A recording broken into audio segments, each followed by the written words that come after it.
So in this session, what I'll do is just I'll revise the concepts what we learned in core Python, because in advanced Python we need to use the core Python concepts as well.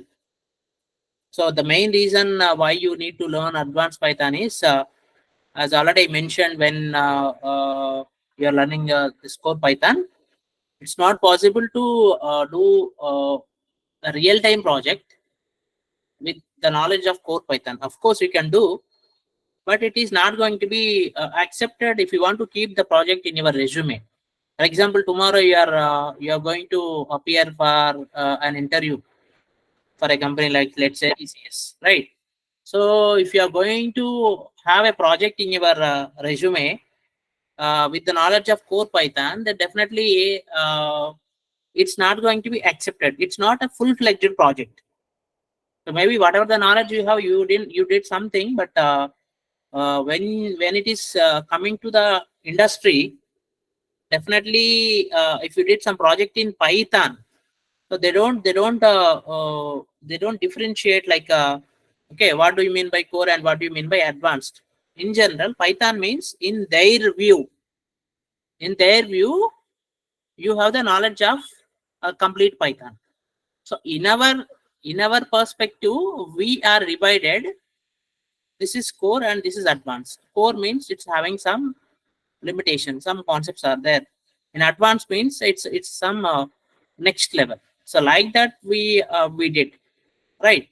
So the thing is, if you are doing any project in Python, it's a simply it's application of the core and advanced Python's concepts for any real-time problem. You can take any real-time problem.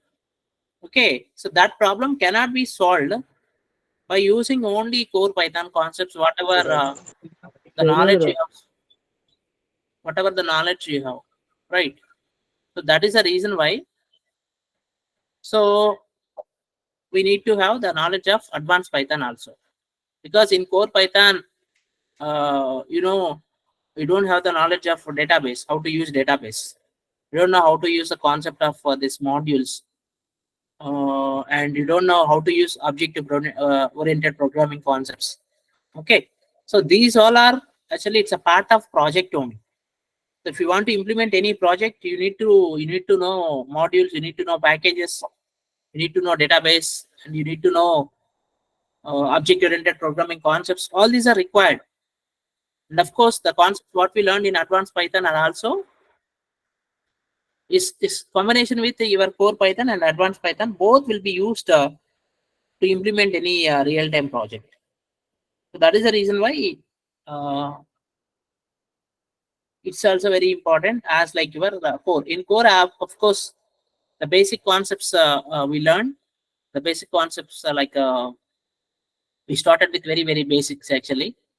Okay, like data types, operators. Okay, next we seen functions. But here we'll go with the next level, how you are going to implement a full-fledged project. If I asked you, can you implement some project for a college or for a company, or okay, then you are in a position to implement it. If you want to implement, if you want to develop, definitely you should have the knowledge of this core and advanced. So anyway, just I'll first in this class I'll go to the very basics of core Python revision. We can say it's a core Python revision session. Once we got some revision, maybe okay, next class onwards we'll start from the object-oriented programming. Actually, that is the first topic in advanced programming of Python. We'll start with object-oriented Python. So before that, I'll give you a brief revision of core Python concepts what we learned in our core Python concepts. Because in advanced Python, mostly we are going to use the core Python concepts as well.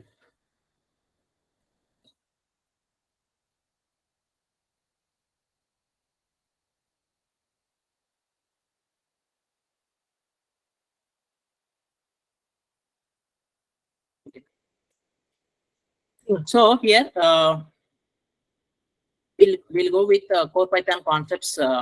What we discussed. First, we started with keywords in Python. So, what is the meaning of keyword? And keyword also known as reserved word, right? So, keyword is nothing but it's it is having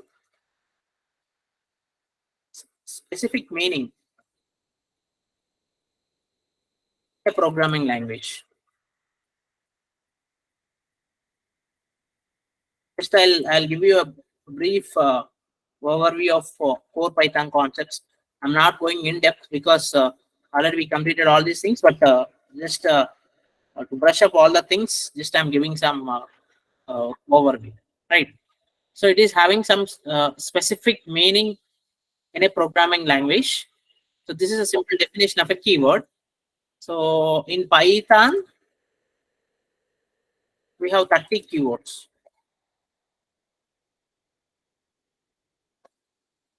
And the other name for keyword is, you can call it as a reserved word. Other name for keyword is reserved word. Both are same. Keyword and reserved word both are same. So example, what are the keywords are there? Let's say, okay, in is a keyword, not in is a keyword, is a keyword. Okay, in, not, is, and we'll have def is a keyword, if is a keyword, elif is a keyword, else is a keyword, for is a keyword, while, next we'll have true is a keyword, and false is a keyword. Okay, so like this we have 30 keywords are there in Python. What is the meaning of this keyword?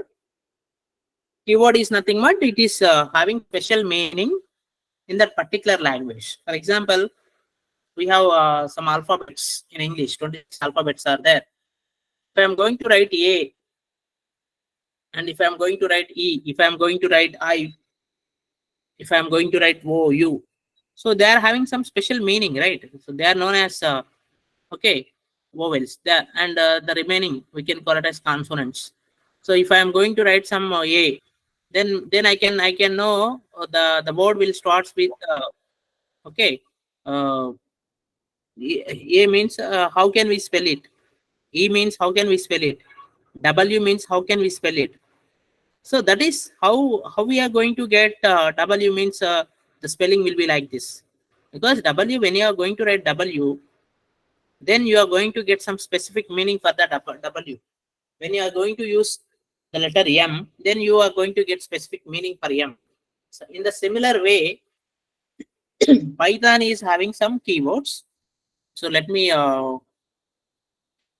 show you uh, how they are going to be identified. So let me open this IDLE. In this IDLE, if you want to use keyword, it's going to be appear in a specific color actually. Okay, I'm going to write is. If you see here, this is appearing in orange color. So similarly, if I want to write DEF, or if I want to write if I want to write not, or if I want to write some true, or if I want to write some false. These are nothing but the keywords, right? So that is the very basic what we learned in core Python. And next thing is we started with the data types. Actually, in Python we have different data types. Like we discussed about numerical data types, and we discussed about sequential data types. Okay, in numerical data types, we mainly focused on integer and float and complex. These are the numerical data types. Okay, so integer is nothing but it's a data type. It doesn't have any a fractional part. In integer, we don't have any fractional part. Example, I can say 10, 20. These all are nothing but integers, as they are not having any decimal part. And what about float? Float is nothing but it is having fractional part. Fractional part, like we can have 2.3, 4.5. So these all are nothing but a float. Float means there is a decimal point, and it is nothing but we can call it as fractional part. And the complex is also one of the special data type in Python, as it is not available in other languages. Only it is available in Python. And the syntax of the complex is having real part, real plus j into imaginary. So this is a syntax. Example, can say 4 plus 3j. This is an example for data types. So we'll see, just I'll give you some examples also in Python so that you can understand. So first we'll see how the data types are going to be identified. So I hope all of you remembered we used a function called type.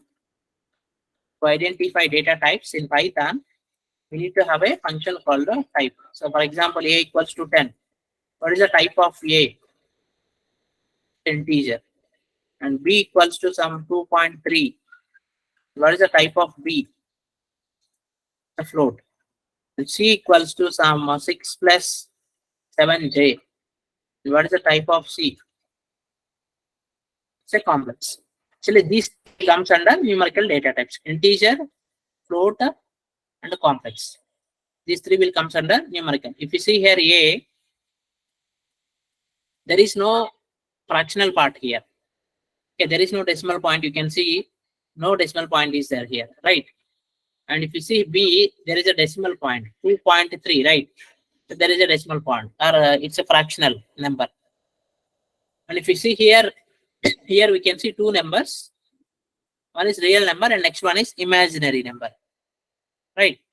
So these all are comes under actually numerical data types, as they are having numbers. That's why they will be known as numerical data types. They will be associated with numbers. And similarly, we'll have sequential data types. In sequential data types,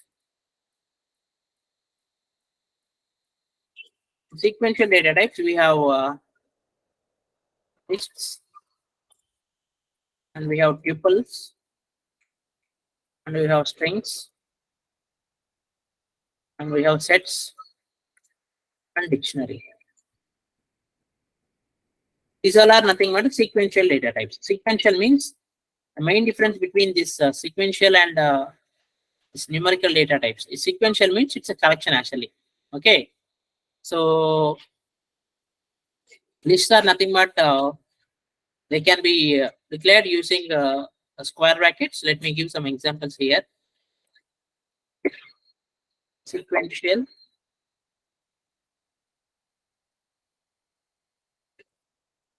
So let me give some example.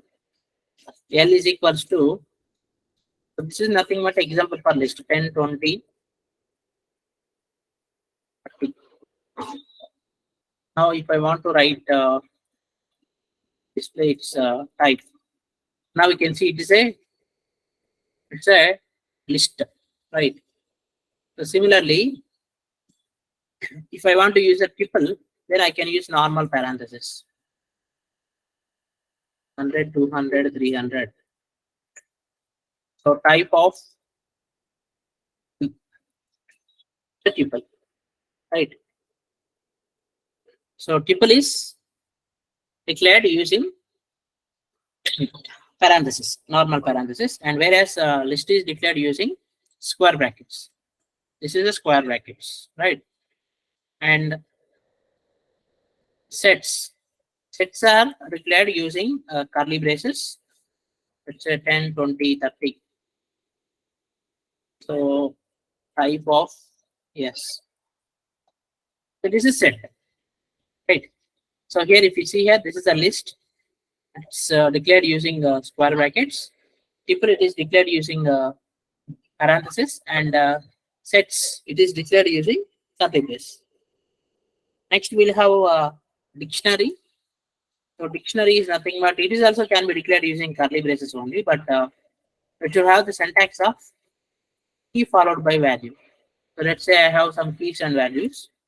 All ticket number is 100, and name is some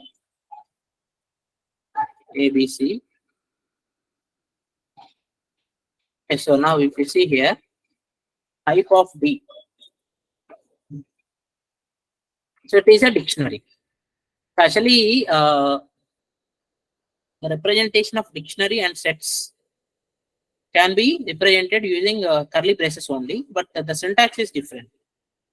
If you see the sets in this example, I have three numbers 10, 20, 30. They are okay, they are declared in a set. And if you see here, in this example, I declared hall ticket number and the value I given as 100 and name I given value as ABC. If you see here, these are nothing but a key value. So here key is nothing but hall ticket number and value is nothing but 100. Second key is name and second value is ABC. Like that, you can have any number of key value pairs in a dictionary. But in sets, actually, we have only the items. We don't have any page. Okay, 10 is a number, or 10 is an item, 20 is an item, 30 is an item. Simply, we'll have different items in a set. Okay, so, and what about strings? String is nothing but simply we can have, it may be written in double quotes or it may be written in single quotes also. In Python, the string may be written in double quote or single quote. If you see here, I declared the string. S is a string and the value I given is Python in double quotes. And if you see here, I can have Python in single quote, right? So string can be declared either in single quote or in double quote.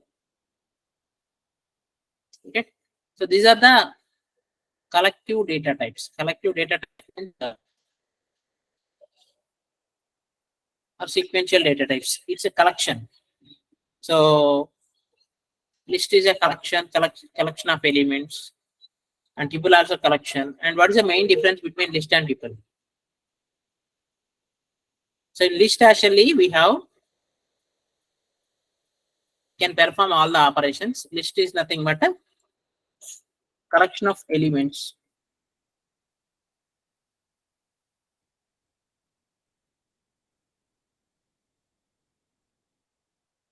Enclosed in square brackets. Example,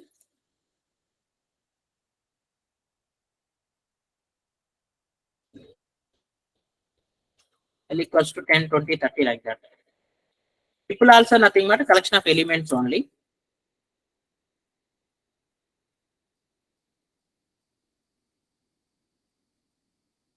Enclosed in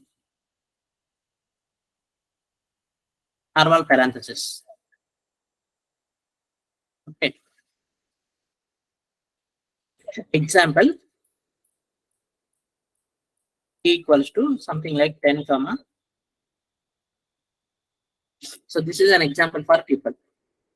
What is the main difference here? Actually, it's using square brackets and it is using the normal parenthesis. And of course, the main difference is tuple is immutable and list is mutable. That is the main difference, right?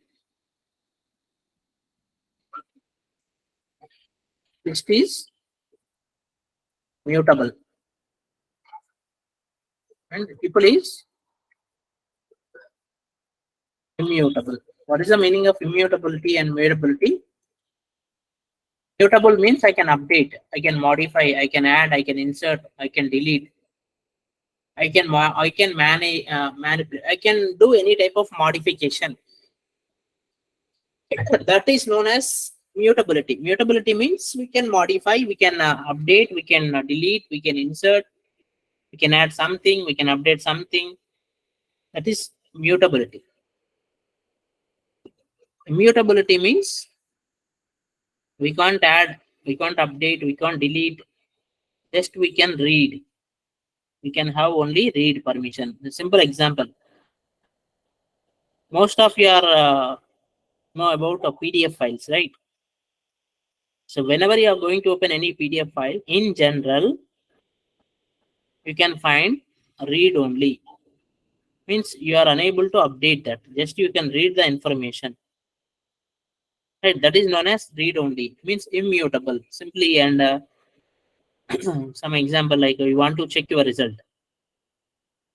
You want to check your diploma result. You can write your enter your hall ticket number. When you enter your hall ticket number, you will get your result. Okay, so the result is nothing but read only result. Actually, read only. Read only means you are not supposed to update anything. You don't have a update permission. You can just read only. Means you can view the result, you can access the result, you can print it, but you can't update. That is nothing but immutable. Immutable means the modifications cannot be done.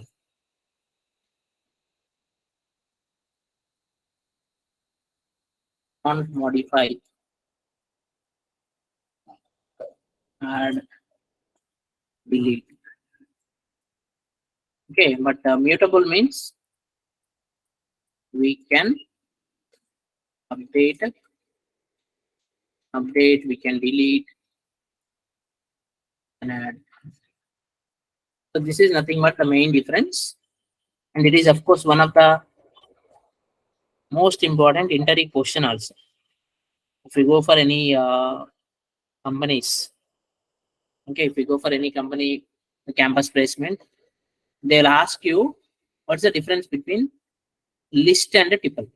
This is a frequently asked interview question for most of the companies, because everyone knows what is a list, what is a tuple. It is also used to store more data, and tuple also used to store more data. More data means more number of elements. Where the difference will come? The difference will come if you are trying to perform manipulations. Manipulations means if you want to add something, if you want to delete something, if you want to update something, then tuple is not going to allow all these things because it is immutable. And what about list? List is going to perform, or is going to allow you to perform all these updates, modifications, deletions.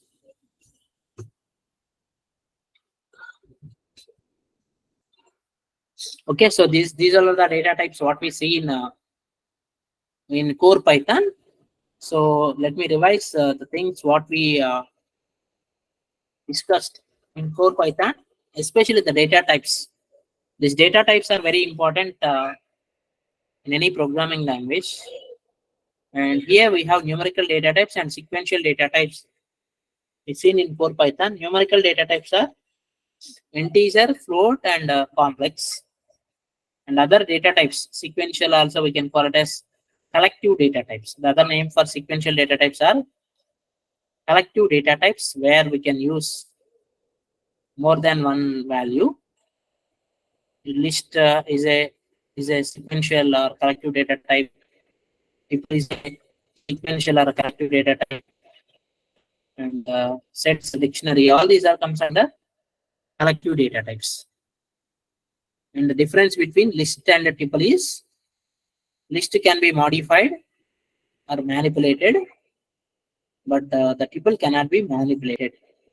So maybe you have a question in interview. You may ask a question, right? If the tuple is not manipulated, what is the use of tuple? Okay, so tuple is there in Python. I want to use, but in which scenario I need to use tuple, and in which scenario I need to prefer list. So this is also important question only. So list can be preferred if you want to work with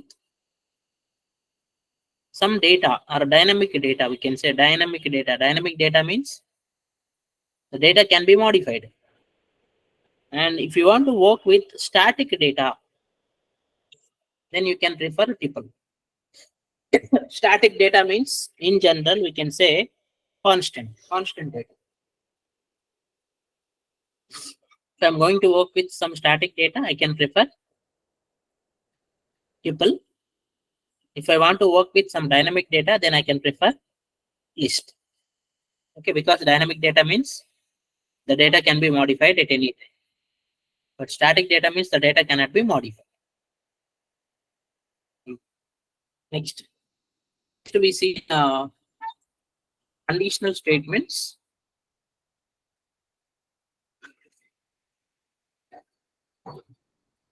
What are the conditional statements in Python?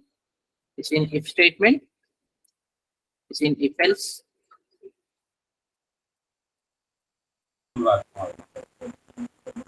if else statement, we say in nested if else,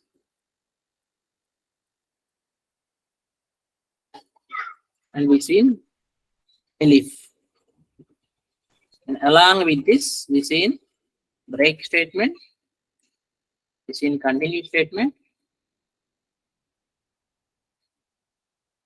and we see in looping statements, loops. In loops, we see in while loop, and we see in for loop. So these conditional statements are also very important. Again, we need to use almost all conditional statements in advanced Python also while implementing advanced Python programs, and as well as while doing some projects. We need to work with all these conditional statements. Okay, so if statement is nothing but simply we can have some condition. If the condition is true, then the block will be executed. If else statement is will have the condition. If the condition is true, then we'll have execute the if block, and if the condition is false, we'll execute the else block. Right. And similarly, nested if else. Nested if else or nested if is nothing but writing a one if statement or one if else statement inside of another if else statement. If I want to write some if statement inside another if statement, that is what I can call it as nested if. And similarly, elif. Elif is nothing but it is, we can call it as else if ladder. In other languages, in C language or in Java, we can have else if ladder. Else if ladder means checking multiple conditions. Okay, so I want to check multiple conditions, like you have MCQs. Whenever you are going to write competitive examinations like ESET or MSET, they'll give a question and you'll have 4 options. So from the 4 options, you need to select the correct option. So that is MCQs, multiple choice questions. So here also in ELIF also,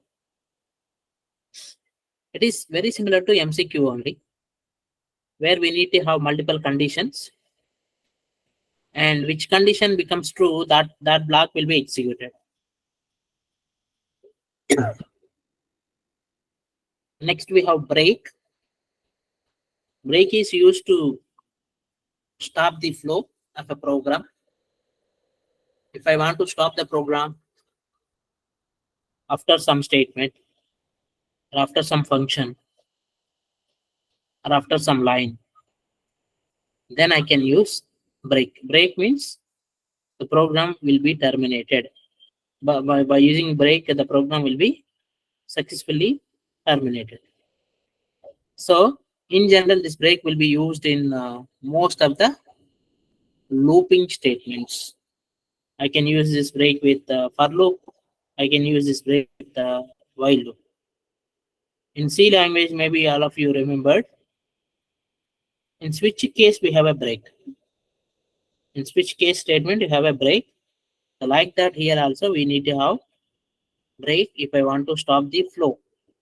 If I want to stop the flow of the program, then I need to use this break. What about continue? Continue is nothing but I don't want to stop the program.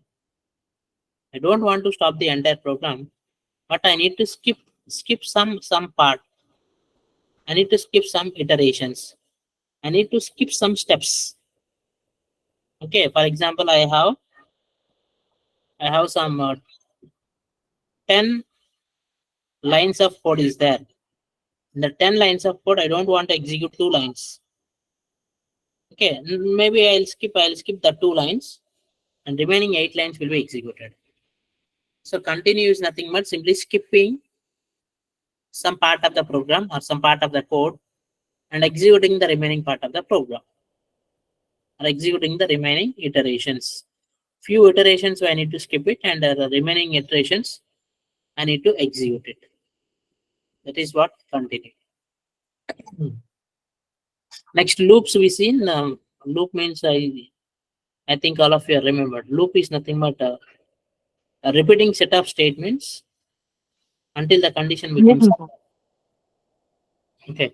So if I have any condition is there, I need to execute that statements repeatedly until the condition becomes false. When the condition becomes false, I'll come out of the loop. Okay, repeatedly execute something, and when the condition becomes false, then simply will come out of the loop. Simple example: the fan. Fan. Whenever you switched on the fan, automatically it will rotate. The fan will be rotated. How many times it is going to rotate? It's going to rotate till your fan switch is on. When your fan switch is off, then your fan is going to stop. So that is what the condition becomes false, then your loop will be terminated. You will come out of the loop. The condition is not false. If the condition is true, then always your loop will be executed. So for the loops, actually we have while loop and for loop. These two will be used for executing some set of statements repeatedly. Okay, next after this we discussed about the concept of functions. Okay, we seen what do you mean by function and what are the different types of parameters used in function. We discussed about different types of parameters. Okay, so function is nothing but simply the block of statements, or it's a collection of statements. Okay, or it's a set of statements. So the function can be uh, used to perform some task. So I want to add 2 numbers. Then I can write some function with some name. So always the functions can be declared. Function can be declared.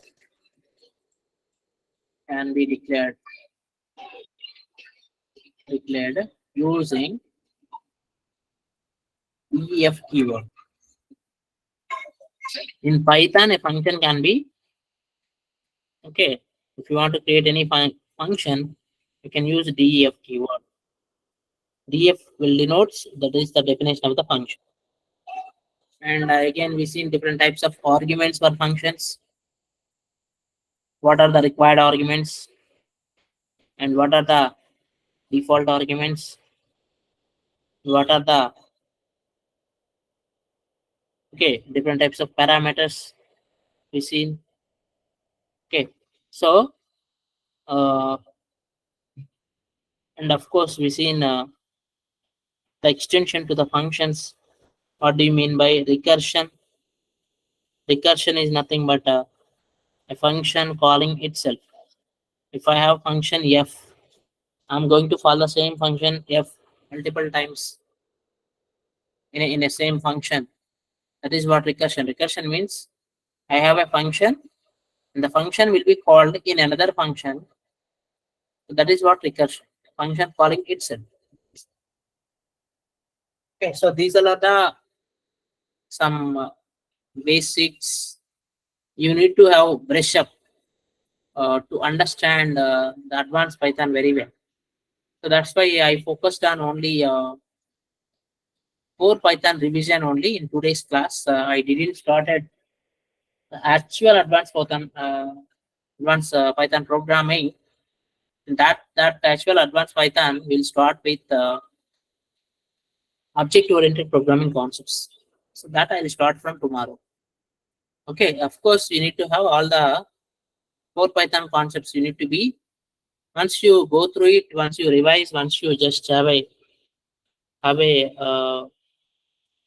look at all the topics so that you can understand this advanced Python well. Okay, so that's it for today. But try to attend as early as possible for the class so that you can understand the things very well. Okay, be on time and revise all the core Python concepts what we discussed in our previous classes so that it is very useful. If we are maybe some people may forgot the things, so that's why just have a glance of all core Python concepts so that you can easily understand advanced Python and easily you can implement some projects also by your own. So if you are going to implement the project by your own, then it is the added advantage for you people to get the job immediately.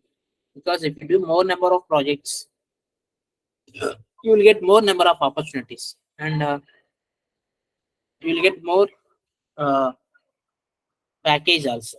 It's all depends on how you are doing the projects, how many number of projects you are doing. Okay. So I'll stop here. If you have any doubts, please let me know in the chat box.